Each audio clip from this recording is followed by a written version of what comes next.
Okay, for the record, this is the matter, State of Georgia versus Vanity Allman. She's charged in warrant number 2022 WA 03775 with committing the offense of simple assault. Ms. Belle is here on camera. She's being represented by Mr. Little. State is being represented by Don Belle. Ma'am, you can swear your witness in and begin your examination. Thank you, Judge. Mr. Clark, please raise your right hand. Do you swear from the testimony you shall give shall be the truth, the whole truth, and nothing but the truth, so help you God?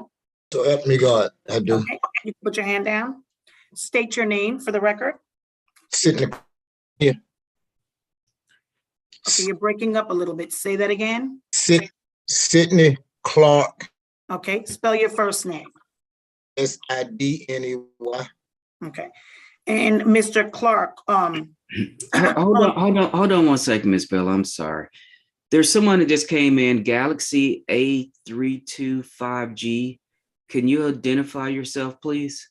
Or does anyone know who they are? Oh, they might be officers. Yeah, it looks like it was maybe a couple of officers. Officer Errol, he'll be testifying in the forward case.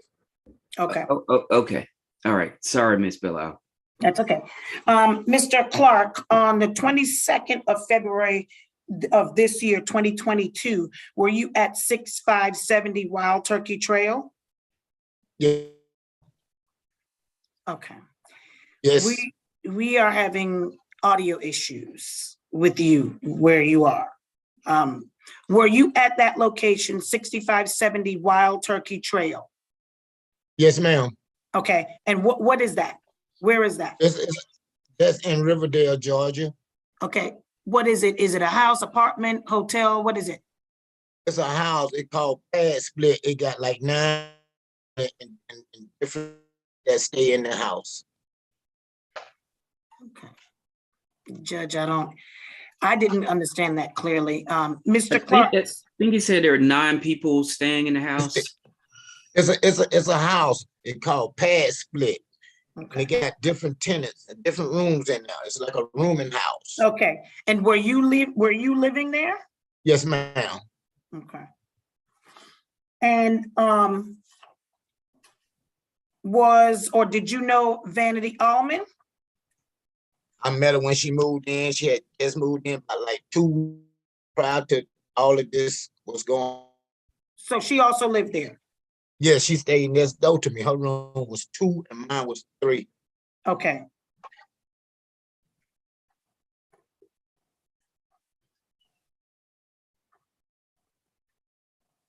Okay, and on this particular day, what happened in regards to this stun gun? Okay, like before the stun gun incident, a week before, she Mr. Clark, please answer the question that was asked. Oh, okay. Yeah, I don't want to know about day- the week before. Okay. This day where you reported this her day- stun gun. Yes, I was in the kitchen cooking, and she came out her room, and with the stun, she don't like hot dogs and onions. She started triggering it like that behind me, and like the police came out the week and told nobody not to say nothing to her and for her not to say nothing to us. And she had the stun gun behind me, coming behind me with the stun gun. Mr. Clark, if I can assist you, please listen to the question that's asked. Okay. And just respond to the question. Okay. Okay. I'll say less is more. Okay. So don't put any mustard on the hot dog. Okay. Okay. Mr. right. Clark, you were in the kitchen on this day, correct? Yes, ma'am. Were you cooking, you said? Yes. Okay, and where was Miss Allman? I'm in her room in the hallway behind me with a stun gun. Okay, Like, hold on. Again, what the judge said. She was in her room, correct? Yes, but I had went and food out my room. My food is in my, so I got my food, and she was behind me with the stun. I got a refrigerator in my room, and she was behind me with the stun gun. Yes, the trigger. The kitchen where I was at, where I was going to. Mr. Clark, did she point the stun gun or make any threats to you in regards to the stun gun? Yes, ma'am, she did. She behind my back. Okay, she was walking behind you. Yes, with the stun gun. Okay, and you told the police that she was walking behind you, correct? Yes, yes, Okay. she. And was she just walking behind you? No, she had the stun gun out. I understand that. So she just had the stun gun out and she was walking behind you. So your back was to her, correct? Now, at first she had it out when I went to my door. When I went to my door to get my food out my refrigerator in my room, she came in her room with the stun gun. So when I was walking back to cook my food, she was behind me with the stun gun still. That's what I'm trying to say. Miss Belial, I think you've made out the elements. I'm almost done, Judge. No, what I'm saying, she had the stun gun at me, ma'am. Okay, I got you.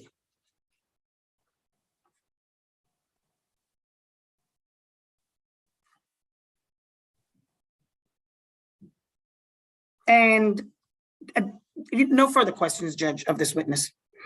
Mr. Little. Thank you, Your Honor.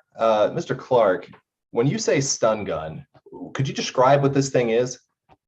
It was, I think it was like pink and white. It was like I'm old fashioned. It's like a taser. They call it taser, I call it stun gun. They were like all behind me. See, I got a personal refrigerator in my room, so I was cooking. Mr. Clark, the refrigerator has nothing to do. I know, but what I'm saying, when Mr. Clark, listen to me, sir, because I have a bunch of people that I have to deal with today. Right. So that's what I keep telling you about the mustard. I don't need to know anything. I don't even know what day it was. I don't need to know if it was raining, if it was sunny. I don't need to know what you had in the refrigerator. I just need to know about this stun gun and the allegation of simple assault. That's it. Go ahead, Mr. Little. Thank you, Your Honor. And so, Mr. Clark, is this the type of weapon that would shoot projectiles out? Say it again? Would this weapon shoot out projectiles, like the type of stun guns that the police use? I don't know. All I know, she had one. Were you able to see the stun gun? I saw the stuff. That's when I called 911. Okay, so is this one of those things that has like a little arc between 2 points?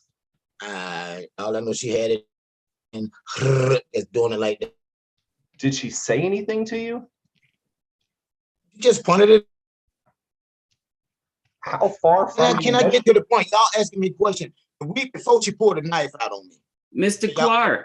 Clark, sir, this is a courtroom, all right?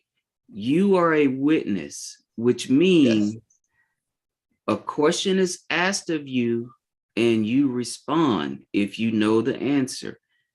You don't get to, as they say, monologue.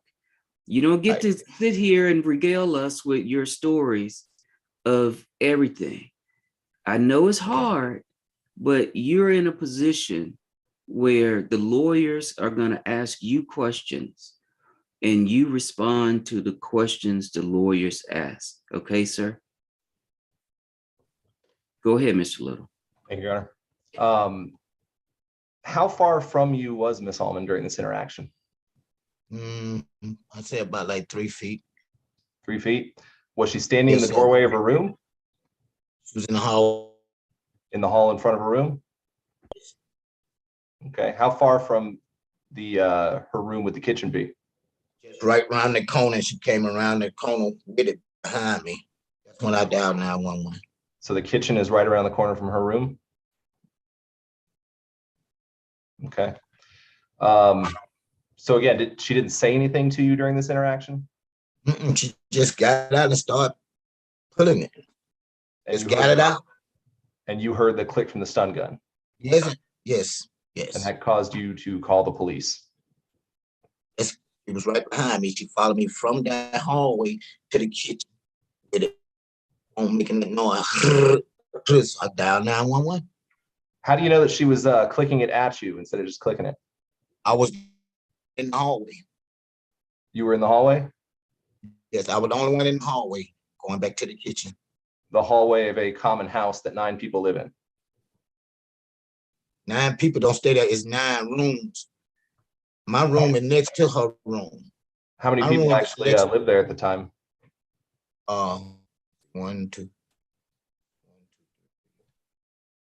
was 5. Okay, and those 5 tenants have to use this hallway to get to the kitchen? Those are the questions I have at this time, Your Honor. Thank you, Mr. Clark. You did a great job answering the questions. And Yes, sir. I appreciate that. I understand this can be difficult. But towards the end, you did what a witness is supposed to do. Ms. Bellisle, do you have any more questions for Mr. Clark? None for Mr. Clark. Can Mr. Clark be excused? So, Mr. Clark, now that you've testified, you can remain here if you want, or you can be excused. Which do you want to do? It really doesn't matter, but can I say something else, young? No. Mr. Clark, Ms. Bellisle is here to represent your interests, okay? Thank you so much. Thank you. Okay. So, do you want to stay, sir? If you want to, I'll place you on mute. Then you can watch the testimony of the next witness. Yeah, I'll stay. Okay, I'm gonna place you on mute. All right, we're gonna bring out Officer Rutledge. Yes.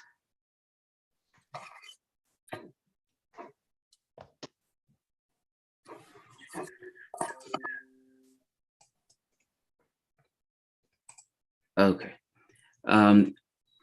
Miss Bellisle, you may swear in Officer Rutledge and begin your examination. Thank you, Judge. Officer Rutledge, please raise your right hand. Swear from the testimony you shall give shall be the truth, the whole truth, nothing but the truth, so help you God. Okay, you're muted. Yes, you got to unmute yourself, sir.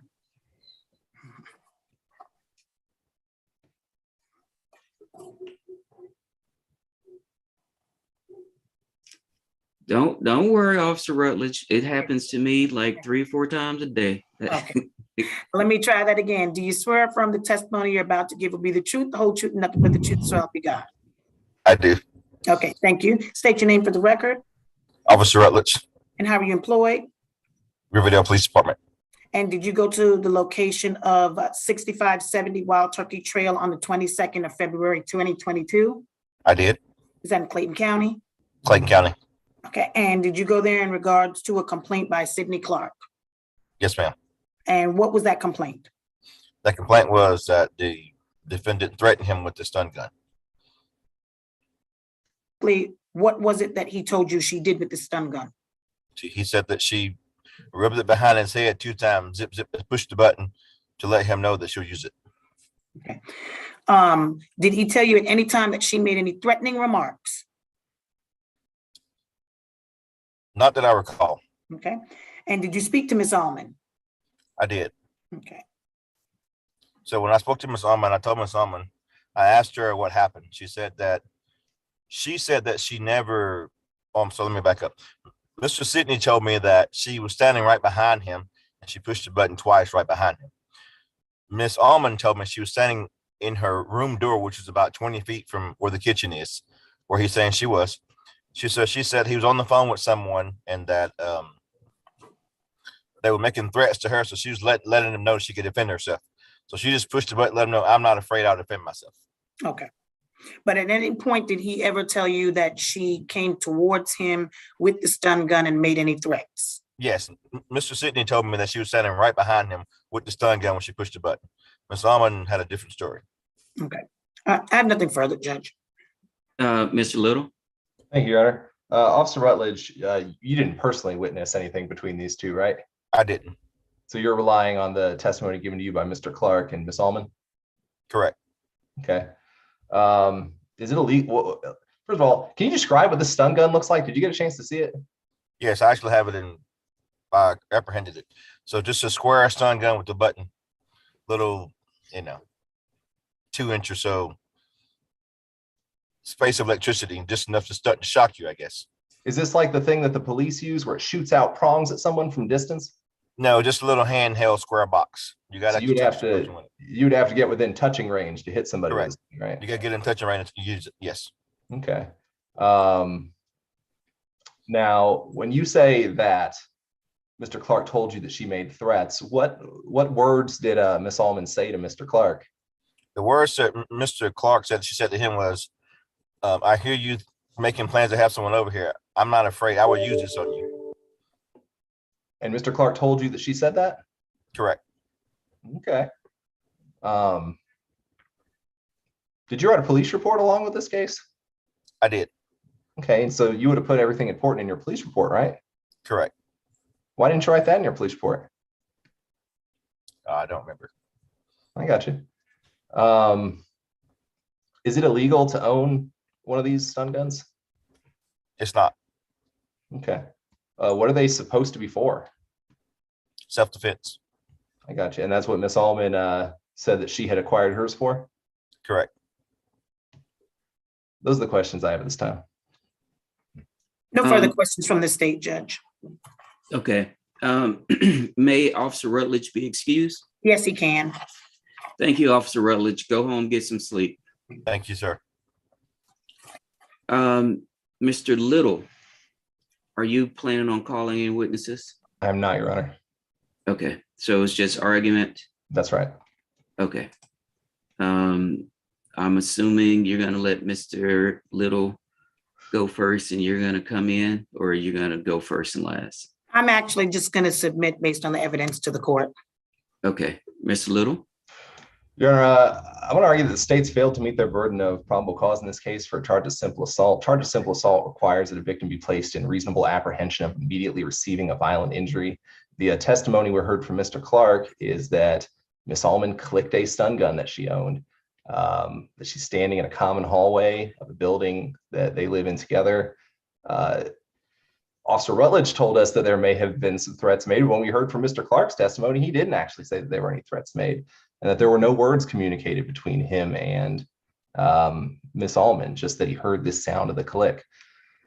I would submit to you, Your Honor, that having a legal stun gun and clicking that legal stun gun is not a simple assault. It's just a clicking sound. It's not placing Mr. Allman in reasonable fear of immediately receiving a violent injury, and thus he was not the victim of simple assault, Your Honor. I understand the argument. My question would be, what is the lawful?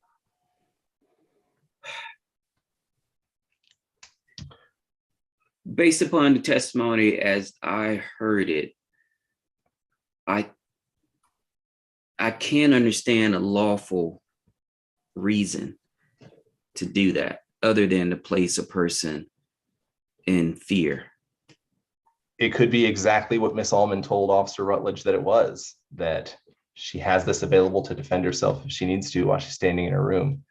And Your Honor, it's not illegal to click a stun gun. What's illegal is to place a person into reasonable fear of immediately receiving a violent injury. A person can do whatever they want until the law says that they can't do it. But you're right. And I think context matters. If it's not, I have a concealed carry license. If I put my gun on the table and started spinning it around, it's lawful for me to do that. But you may think that that behavior places you in apprehension of receiving a bodily injury. So That's why there's a reasonableness element, Your Honor. And that's why I was asking the question about in a house, what would be the reasonableness for you to come out of your room with a stun gun and start pressing the button? For what Officer Rutledge testified to, that Miss Allman was afraid of Mr. Clark. I mean, I'll Yeah. also point out, Your Honor, that the state's not defending this charge. They're not making an argument that there is in fact probable cause here. They submitted on the testimony. This is the reason I'm asking this question is because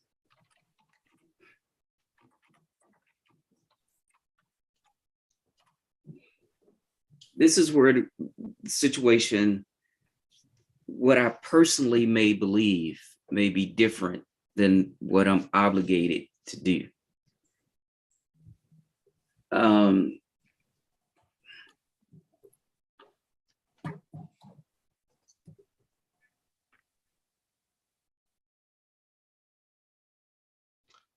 Your Honor, I would go even further. I would cite you Williams v. State, which is a June 25th, 2009 case in the Georgia Court of Appeals, 299 Georgia App 345. Specifically in that case, the court holds that reasonable apprehension of injury for the purpose of assault is not the same thing as fear. Just being afraid of something is not showing that, you know, this guy's going to immediately receive a violent injury here from Ms. Allman's actions.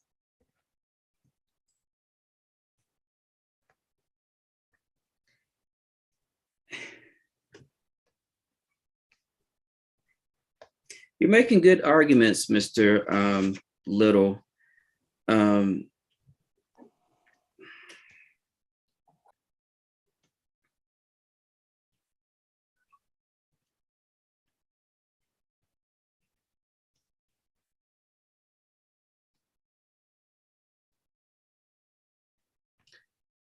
Okay. This shouldn't be this difficult. All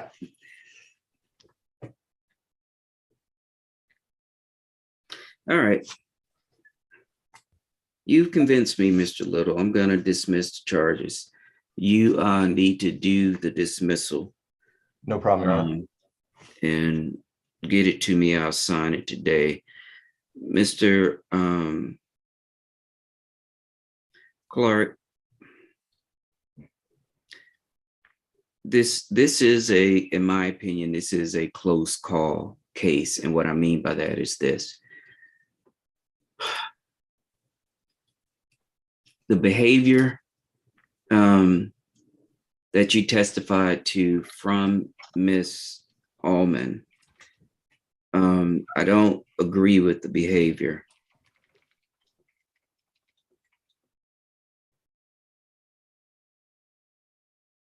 I think adults should act in a different manner. She's been in custody for how long, Mr. Little? She has been in since, I know it's February. Let me check the exact date for you.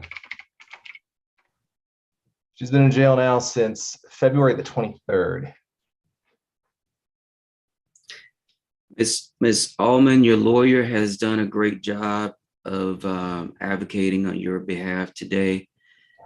I hope you understand how simple behaviors can get you into a world of trouble.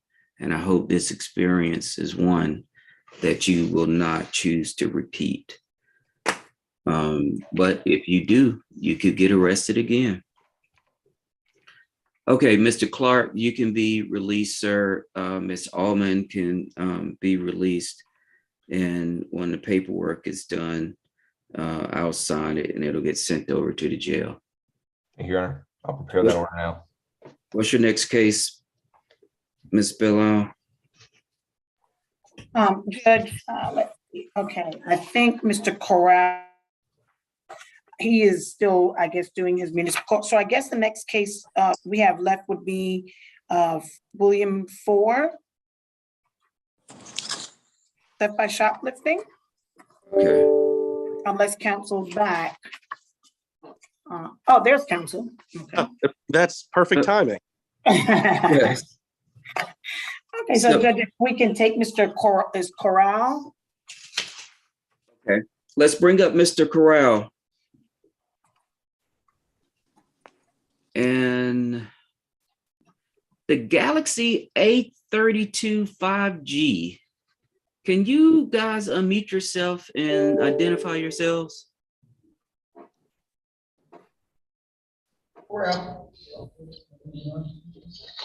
I'm sorry.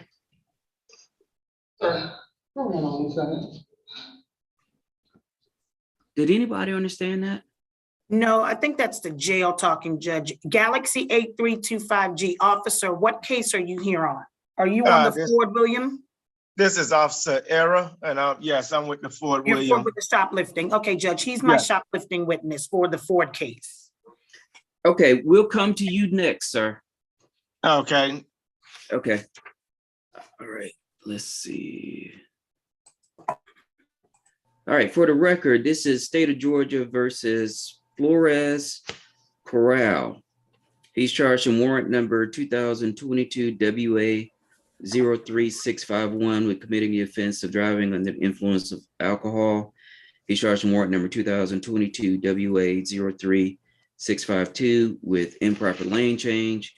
And he's also charged in warrant number 2022 WA 03653 with violation of Georgia Controlled Substance Act.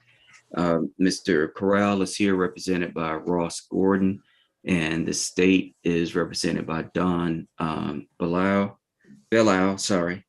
And looks like we have Officer James Rowe, and Mr. Corral is present. Ms. Belisle, you can swear your witness in and begin your examination.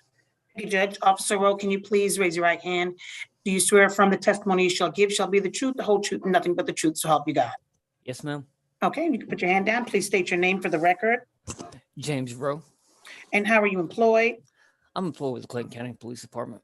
Okay, and on the 20th of February, 2022, were you on duty? Yes, ma'am. Did you go to the location of 7777 Briargate Drive in Riverdale, Georgia? Yes, ma'am. Is that in Clayton County? Yes, ma'am. And why did you go to that location? I went there in reference to a motor vehicle accident where a vehicle hit and struck a mailbox and a trash can on it. Okay, and when you arrived at that scene, what did you do then? Well, when I first arrived on the scene, I saw a blue Dodge Ram vehicle with Georgia plates. Had a trash bin, one of the large ones you would put out on the roadside for a pickup, pinned on it between the front bumper and the front right tire. Okay, And then I made contact with Mr. Corral. okay.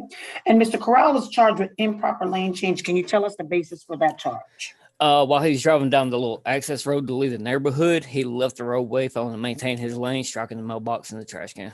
Okay, thank you. And please tell us the facts that have him charged with DUI.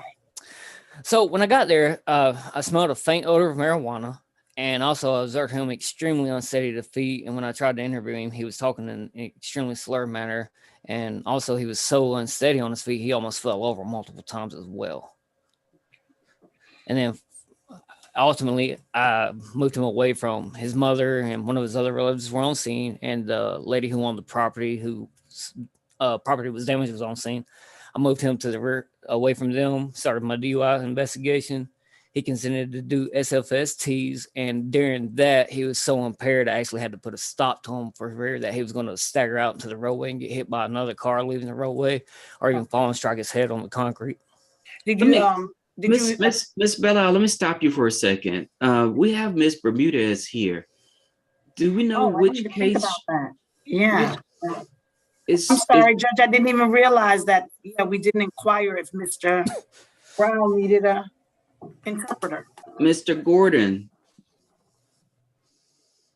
Mr. Gordon? Uh-oh. Good morning, Judge. I was not advised of this case. I just wanted to check in with the court. I was on mute. No, my client speaks perfect English. Okay. Okay. great. I was on mute and I was talking. No, and everyone was like, Mr. Gordon. No, I understand. So, Miss Bermudez, I don't believe we Yeah. need your services today. I wasn't made aware that we needed your services, so I'm gonna rely upon the lawyers.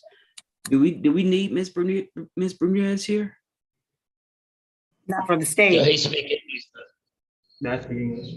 Oh, okay. Your Okay. Your Honor. Yes, sir. Yes, sir. He does speak English, sir. Okay. Okay. Well, it looks like we don't need you, Ms. Bermudez. I'm sorry to have wasted your time. Yes, sir. I just wanted to check in with the court. Okay. And I do apologize, Ms. Belial, for interrupting you. That's okay, Judge. Thank you. Go ahead. Let's go back to, did you perform the horizontal gaze nystagmus? I attempted to. So Okay, after he and tell us consented, about that.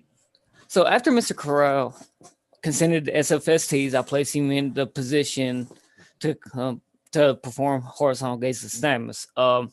So due to his unsteadiness on his feet, I modified the position by having him lean against my car to give him a little bit more support. I told him to put his feet together, heels and toes together. I was demonstrating that while I was giving him instructions. I asked him, did he wear contacts, glasses? Did he hit his head during the wreck? And also, was there any medical reasoning why he would not be able to perform SFSTs at all? He said, no, nothing was wrong with him. He didn't wear glasses, didn't wear contacts, anything like that. So when I started my first set of passes to determine lack of smooth pursuit, going through that, I performed them. He kept separating his legs. He kept turning his head, not following with just his eyes and eyes alone as instructed. And at one point, he started to slide off of my vehicle and to the point where he almost fell. Me and the officer I was training at the time had to catch him to keep him from falling. At that point, I made a determination for his safety and to prevent him potentially getting hurt that I needed to put an end to it. Okay. And then once you did conclude your investigation there on the scene, did you read him implied consent? Yes, ma'am. Okay. And did he consent to any Yes. test? Yes, ma'am. I read implied consent for blood. He agreed to give a blood sample. Okay. And ultimately, were you able to extract blood from Mr. No, ma'am. When we got done at the jail after doing our search of the vehicle incident, arrest and turning it back over to his mother, who on scene also said he has a major problem with pills. Okay, let me stop you there. When you did the search of his vehicle, what, if anything, did you find? I found 3.5 grams of marijuana. I also found 6 white pills not in their original container, in which I use Google looking at the markings on the pills to try to find out what they were. Okay. And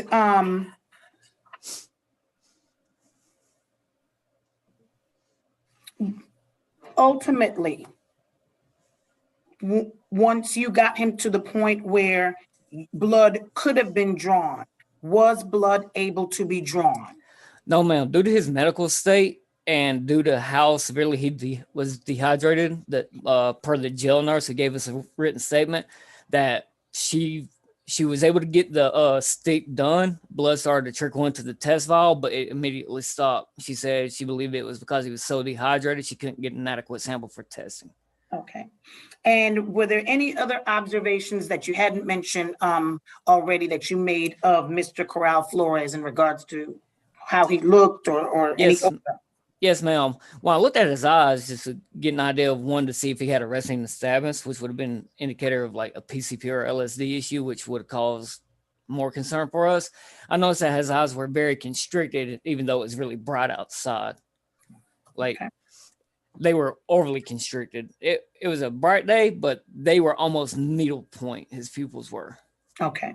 And do you see the person here on this Zoom call that you arrested that day for DUI? I believe he's a young man that's in the jail window. Okay. All right. Thank you. I have no further questions at this time, Judge. Mr. Gordon? Thank you, Judge. Good morning, Officer Rowe. Good morning, sir. Do you know who contacted the police or called 911 and led to you being dispatched to that area? Yes, ma'am. Oh, I'm sorry, sir. Yes, sir. Give me 1 second and give you your name. It would be Felicia Thornton. Oh, Is no, it? hang on. That's the jail nurse. Hang on. Where's her name at? Well, I guess you can answer this. Was it the property owner or was it somebody else? It was a lady that owned the property. Okay. All right. Well, we can get the name later. I've Roger. just. So you get there and you see the vehicle with the trash can lodged between the wheel and the bumper. Yes, sir. And where was my client at that time? He was outside the vehicle walking around. He was outside the vehicle walking around, and his family was there as well, correct? Yes, his mother, and I can't remember what the relation was of the other person that was there with her. So did you go in and speak to my client when you got there and you saw him? Yes, I spoke to all parties on scene. Okay. And did my client admit to you that he was the driver of the vehicle? How did that come about? 1 second.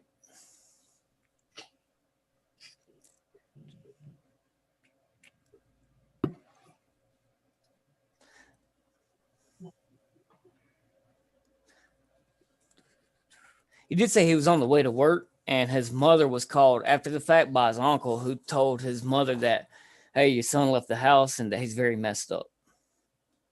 Okay. So he told you he was on his way to work, right? Yes, sir. But he did not tell you that he was driving the vehicle. Is that fair to say? Yes, that's fair to say. And in fact, no one on scene told you that he was driving the vehicle. Is that fair to say? That would be fair to say. And you get there and he appears, I guess what you would say, intoxicated, in that he's unable to stand straight, unsteady, constricted eyelid pupils, things of that nature. Yes, sir. Did you inquire as to whether or not he was injured in the accident? I asked him multiple times I asked him, was he hurt? I also asked multiple medical qualifiers before I even started the HGN test. Did you ask him if he hit his head in the accident?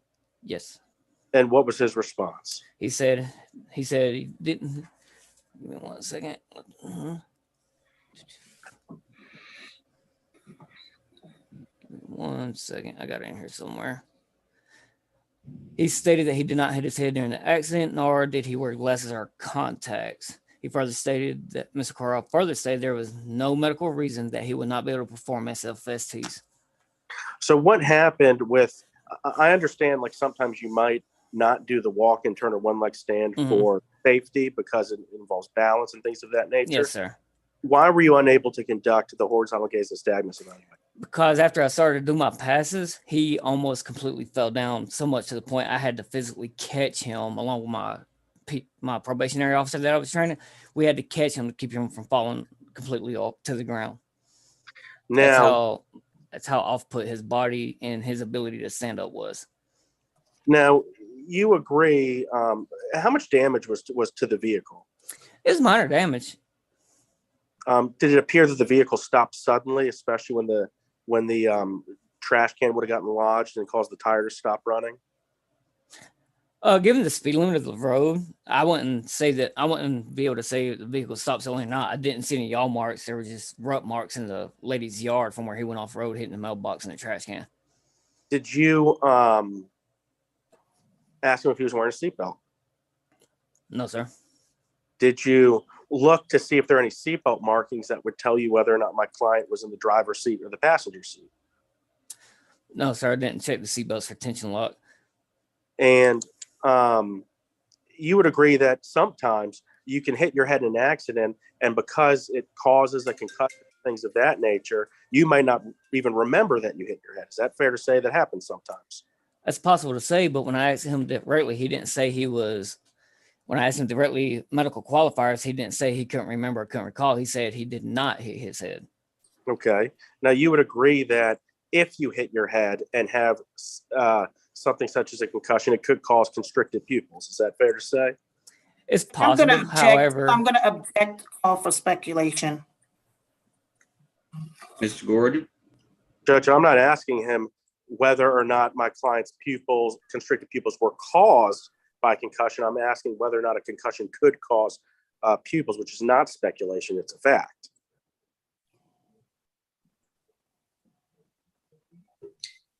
I'm going to sustain the objection. I believe you can just ask the question directly. Did he observe any markings or anything of your client that would lead him to believe that your client struck his head? I'll rephrase the question, Judge, and then we'll see if it's appropriate. Officer Rowe, you would agree that constricted pupils and someone being unsteady on his feet would be consistent with somebody who hit their head in an accident. Is that fair to say? That's fair to say, but it's also fair to say they struck their head to the point where they had a concussion. They should have a visible mark or indicator of injury on their body as well. You did not smell an odor of alcohol or anything like that, did you? I didn't smell the odor of alcohol. I smelled a faint odor of marijuana. Okay. And that faint odor of marijuana, correct? Excuse me, sir? You cut out. The faint odor of marijuana was coming from the vehicle, correct? No, sir. I smelled it while I was talking to him. Okay. And where was the 3.5 grams of marijuana found? It was located in the vehicle after I'd placed him in custody and while I'd done a search of the vehicle and sent it to rest and prior to me turning it back over to his mother. So the marijuana was found inside the vehicle? Yes, sir. And you had stated that after you placed him under arrest, you read him imply consent and he consented to the blood test, correct? Yes, sir. And he was so dehydrated that the nurse was unable to draw his blood. Per the nurse's medical opinion, that's what caused it. Yes. Right. So it wasn't a situation where he later changed his mind. He consented to it, but because of his medical state, the nurse stated that she was unable to draw his blood. That's true. And because of his consent, because it was a medical issue that kept it from happening, is why I did not suspend his license via Right. DDS. So I gave him the benefit of the doubt on that because he consented with everything as he would have needed to. Right. And you would agree that if someone is severely dehydrated, it causes you to be unsteady. Isn't that fair to say? Because you're weak. I would, again, I'm not a medical professional. It would depend on the absolute severity of it. And he would probably have to be on the verge of having a heat stroke for it to be that bad. Well, it was bad enough to where they could only get a trickle of blood out from his arm. Is that fair to say? That's true. So, I mean, obviously it was severe, and dehydration can cause constricted pupils, correct? I'm not 100% certain with all the aspects that dehydration can cause, sir. But you are aware that it can cause you to be weak and unsteady on your feet and things of that nature. Yes, sir. Thank you, officer. I think that's all I have at this time. Yes, sir. I have a couple follow-up questions. Officer, when you got to the location, did you speak to the actual property owner? Yes, ma'am. Okay, and did she tell you that that is a person that she saw in the vehicle? Let's see. Give me just 1 second.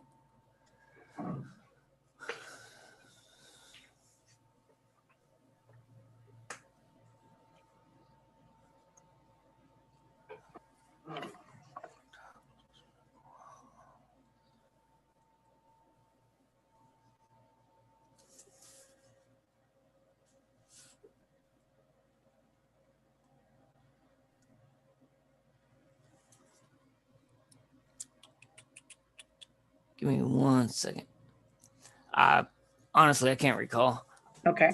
Was there anybody else there at the scene that stated they were driving the vehicle? No, ma'am. Okay. Because the mother and the other relative got there after the fact because mother said that she got called by the uncle whose house Mr. Corral was at and said, your son just left and he's very messed up. Okay. And the vehicle was actually turned over to the parent? Yes. Okay. And you determined that the vehicle did belong to Mr. Corral, correct? I would have to look at the GCIC stuff for it again to determine the exact ownership. Now, let me ask you again, you stated earlier that you found some pills that were not in the correct container, correct? That's affirmative. And what was it, were you able to determine what those pills were? Based off of a Google search and using a drug identification thing. I'm going to object as to relevance because that warrant was dismissed. I believe it was determined that that was a legal substance. So I don't see what the relevance to this hearing regarding that substance. Ms. Bella? 1 second, Judge.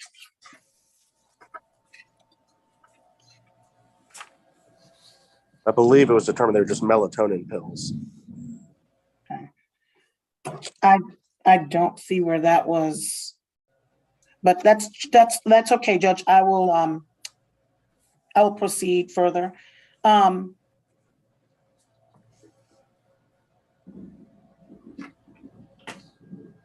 Officer, you stated that you did smell a faint odor of alcohol, though, correct? I believe said it was marijuana. I smelled Okay, a faint odor of marijuana. Okay. But based on your training and your experience, you do believe that Mr. Corral was under the influence to the extent that he was less safe to drive, correct? Yes, ma'am. Okay.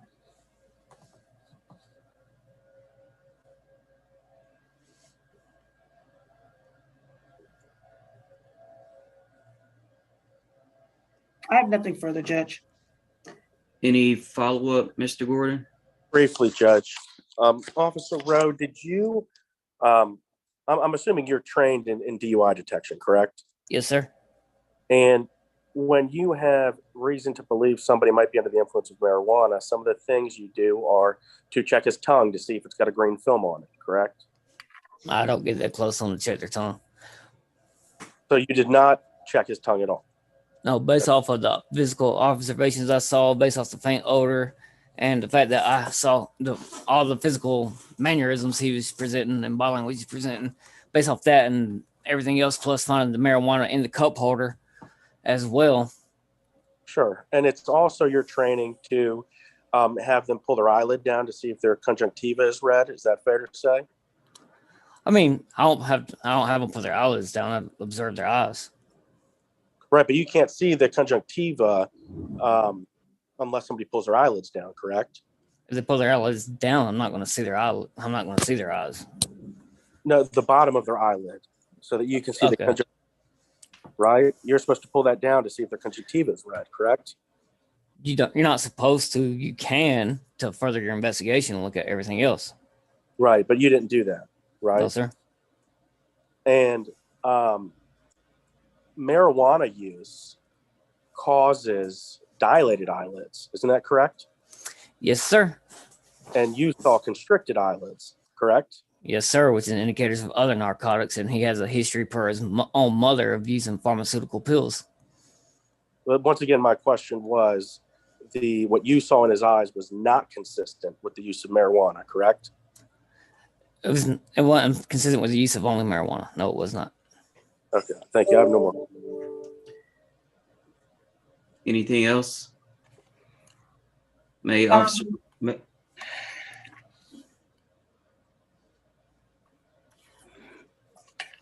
Nothing else from this officer, Judge. may Officer Rowe be excused? Yes, Judge. Thank you, Officer Rowe. You can be excused, sir. Either. Any other evidence, Ms. Belisle? And from the state, Judge. Any evidence, Mr. Gordon? No, Judge. Any argument? Judge, I would just argue that the officer, that in this particular case, the officer presented evidence to show that there was obviously an improper, not failing to maintain lane because of the accident. I would also submit that finding the marijuana and based on the testimony of the officer, that this, that Mr. Corral was under the influence. And although it says here under the influence of alcohol, there's definitely been evidence presented here based on the marijuana, based on some other substances that were found, that he was under the influence of some type of drug or narcotic. And we'd ask the court to find probable cause in this case. Mr. Gordon? Yes, Judge. I'll start briefly with the improper lane change. I don't have the warrant in front of me, but improper lane change is usually code section 40-6-123. Can the court confirm that that is the code section that he is charged under? Because if it's a different code section, I'm not going to make an argument on that. It is charged under 40-6-48.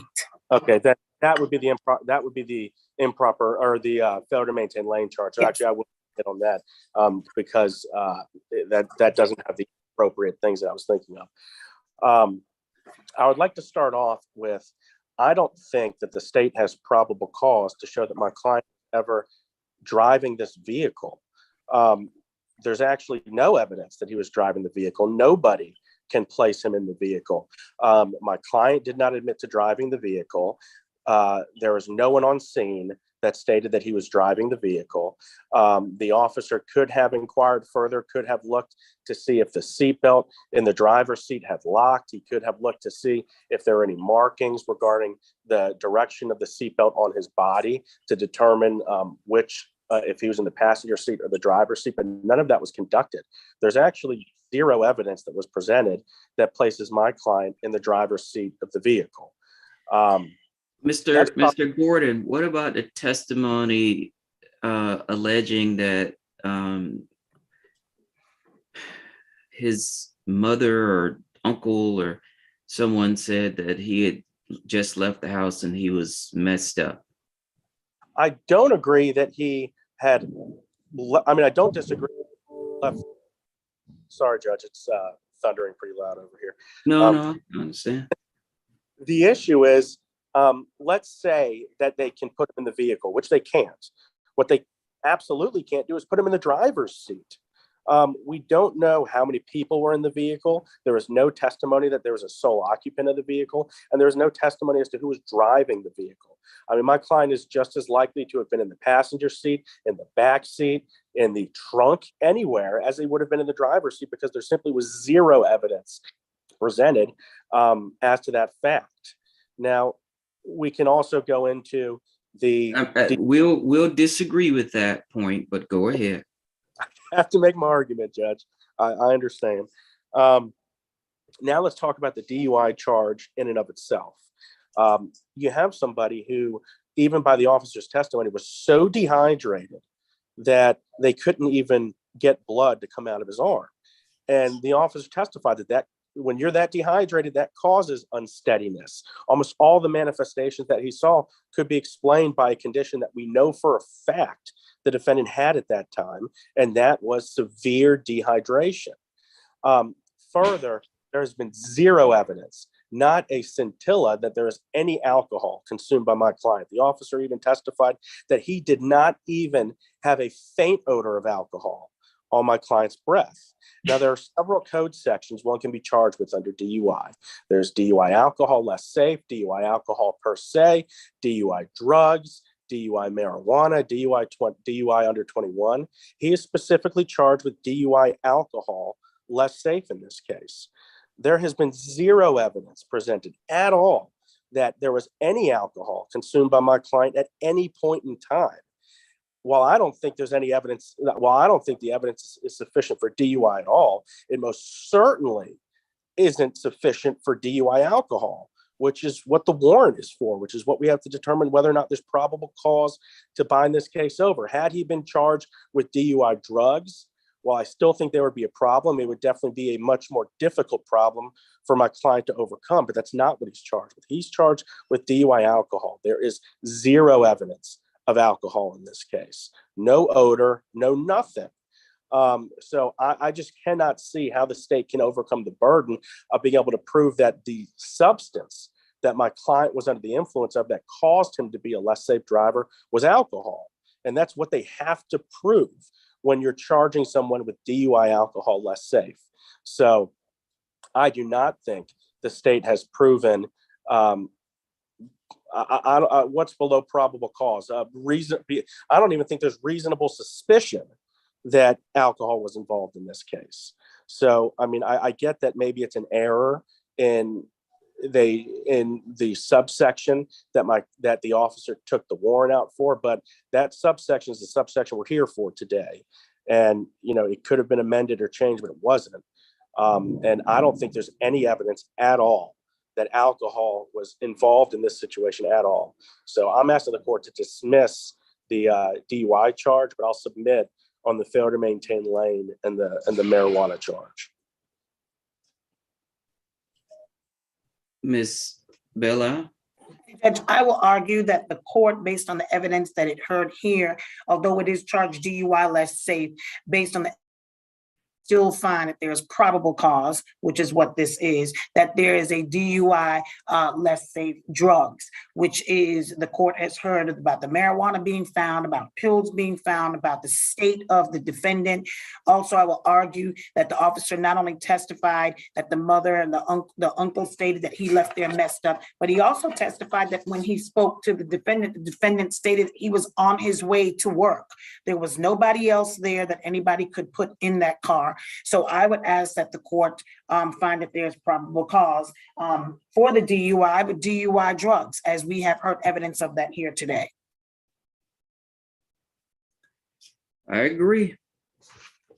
And this is, Mr. Gordon, you've made great arguments, but this, I'm going to bind it over as charged, because the simple fact is I can dismiss it right now, and 10 minutes later, Ms. Belle can have an accusation for DUI drugs. Probably done in, I'm sorry, probably done when? I said it'll probably be done in 9 minutes. Yes, so I'm going to bind these charges over, and the state, of course, Ms. Belle, he has made a great argument as it relates to whether the facts meet the charge, but of course, that can be changed rather easily. Mr. Gordon, you can be excused. Mr. Corral can go back. Now, Judge, do we have the ability to address bond at this issue, at this juncture? I don't, yeah. So my client is charged with misdemeanors.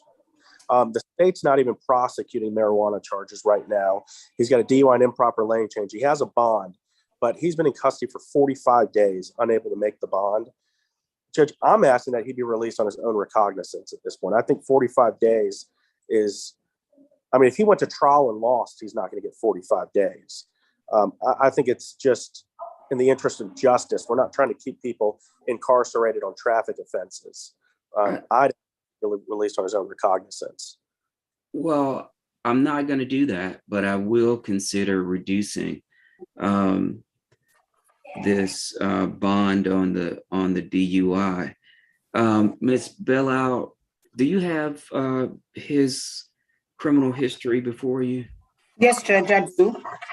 Does he have prior DUI arrests? No, Judge, he does not. Okay. Mr. Gordon, I will reduce the bond to $1,000 on the DUI. Thank you, Judge. I really appreciate it. But you're gonna have to draw up the paperwork and That's send fine. it over to Ms. Belle for her approval. And you guys send it to me and I'll sign off on it. Yes, Judge. And I need to include, I'm assuming in the paperwork that the bond for the other charges are to remain the same. Well, he has a $500 bond for the improper lane change. And for the marijuana, I'll reduce that to $1,000 also. Perfect. Thank you, Judge. I'll draw it up and I'll get it. Allow. Okay, thank you. Okay. Thank you, Anything Judge. else? You're welcome. No, thank you for holding for me. I really appreciate it. No problem. Now, we got Mr. Ford. Yes, Judge. Can we And bring Officer Mr. Ford up? Yes, sir.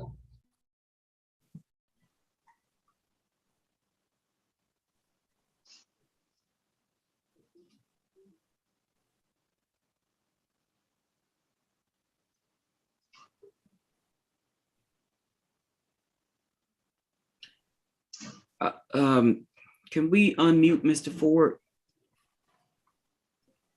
Yes, sir. Mr. Ford, good morning, sir. My name is Brad Gardner. I'm a magistrate judge that's going to be presiding over your hearing here today. My understanding is that you are currently unrepresented. I just spoke to my lawyer. He said he was here. Mr. Suh. Yes. He has agreed to represent you. Okay. I just want to make certain that you understand that he's agreed to represent you. And I've I've consented to that request. Okay. Yes, sir. All right. So are we ready to go forward, Mr. Suh? Defense is ready, Your Honor. Ms. Belial? Yes, state's ready, Judge. Okay, for the record, this is going to be position 7, State of Georgia versus William Ford. Mr. Ford is charged in warrant number 2022 WA 03756 with committing the offense of theft by shoplifting. He's being represented by Mr. David Suh here today. And the state is being represented by Ms. Belial. Ma'am, you can swear in your witness and present your case. Thank you, Judge. Officer, please raise your right hand. Swear from the testimony you shall give shall be the truth, the whole truth, and nothing but the truth, so help you God. Yes. Okay, and please state your name for the record. Officer Michael Era, And can you spell your last name? ERA. How are you employed? With the city of Lovejoy as a police officer. Okay, and were you working as a police officer on February 22nd, 2022? Yes, I was. Did you go to the location of 11449 Tara Boulevard in Hampton, which is the Walmart? Yes, I did. Is that Clayton County? Yes, it is. And did you go there based on a shoplifting call? Yes, I did. And tell us what happened once you got there. While I was en route, dispatcher advised that the suspect had fled the scene. That he was in the area of the Dollar Tree. I proceeded to the area of the Dollar Tree and was flagged down by the loss prevention, asset protection personnel, Mr. Quentin Mallory, and he pointed out the subject to me. I then made contact with the subject, which was identified as Mr. William Ford, and I detained him at the moment. After detaining him, I placed him in the backseat of my patrol vehicle and took him back over to the Walmart, where we went into the loss prevention office. I reviewed the video footage of the incident that Mr. Mallory had pulled up for me. And Mr. Mallory wrote a written statement advising me of what occurred. Did you watch the video? Yes, I did. And did you see Mr. Ford taking items from the Walmart? Yes, I did. Did you see him take a TV and various other grocery items? Yes. And the total, what you got, the total was about $519.67, correct? Yes. Okay, and did you see where he exited the Walmart? He exited through the pharmacy exit, and at the time that he exited, he left the items behind and fled on foot. Okay, and did he pass points of sales before he fled on foot? Yes, he did. And was there anything on the video showing that he paid for the items? No, there was not. And do you see the person here today that you saw on the video or that you arrested for the shoplifting? Yes, I did. And can you please describe as much as you can what he's wearing or where he is?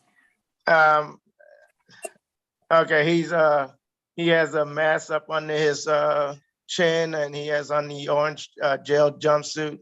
Okay, thank you, Judge. May the record reflect. He's pointed to Mr. Ford. I have nothing further, Judge. Mr. Suh? Thank you, Your Honor. Hello, Officer Era. Hey, sir. I think it may be just a few questions. You said twice that he fled on foot. Was he being actively chased when he was fled? From my understanding, when Mr. Mallory and the other loss prevention personnel approached him in reference to the items, he left the items and took off from them. I do know I don't know if Mr. Mallory actually fled after him, but Mr. Mallory was in the area of the Hibbett store when he flagged me down. Thank you very much. And just let's confirm, Quentin Mallory, just to confirm, he is an asset protection person for Walmart or Dollar Tree? For Walmart. Okay, just want to confirm that. And just to confirm, also the items were left behind. Yes. I have no further questions, Your Honor. Ms. Belisle? Nothing further from the state. May Officer Era be excused? Yes, Judge, you may. Thank you, sir. You can be excused. Thank you, Your Honor. Any other witnesses? Ms. None Belisle? from the state, Judge. None from Any- defense. Okay, any argument? Judge, we would just state that we have presented enough for probable cause for shoplifting. The officer saw it on the video. They got Mr. Ford. He didn't pay for the items. He wasn't planning on paying for the items. So we would just ask that you bind it over. Mr. Saw? Your Honor, we will submit on the evidence presented to this court. Based upon the testimony, I believe that there is sufficient evidence to bind this case over to the state court of Clayton County. Mr. Ford, sir, you can be sent back. Okay.